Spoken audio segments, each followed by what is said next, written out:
Des milliers de voyageurs ont vu leur plan de vacances chamboulé pendant la fin de semaine. Il devait partir à 7h30, puis ça a été repoussé 8h, et puis en fin de compte, il est parti, mais il y avait vraiment mauvaise communication. Ils nous ont dit dans les emails de les contacter, on les appelle, puis ils répondent juste pas.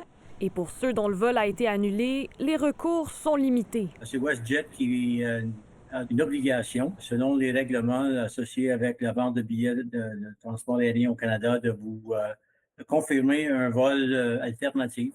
Si WestJet n'est pas en mesure de proposer un vol de remplacement dans un délai de 48 heures, les clients peuvent exiger un remboursement. WestJet a la difficulté de trouver des voyages, des forfaits ou des sièges pour les gens qui sont affectés par cette grève.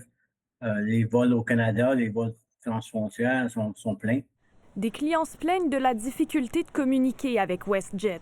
C'est le cas de cette touriste dont le vol au départ de Toronto a été annulé. We pushed our baggage up to the gate claimant or the check-in lady, and she's like, "Oh, your flight's been canceled. There's a strike. There's no one flying." So we just had our bags in hand, and she said, "Just go home and wait for an email." And I said, "Well, home is Florida. I don't know where to go." Les difficultés à joindre le service à la clientèle des transporteurs aériens ont empiré depuis la pandémie, croit cet expert.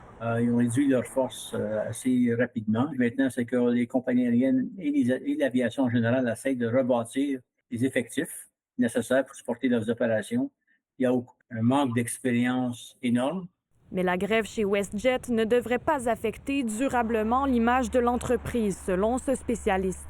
Malgré le fait que ça dérange, ça perturbe, ça crée une insatisfaction, les gens finissent par oublier ça. Des hausses de salaire demandées par le syndicat sont au cœur des négociations.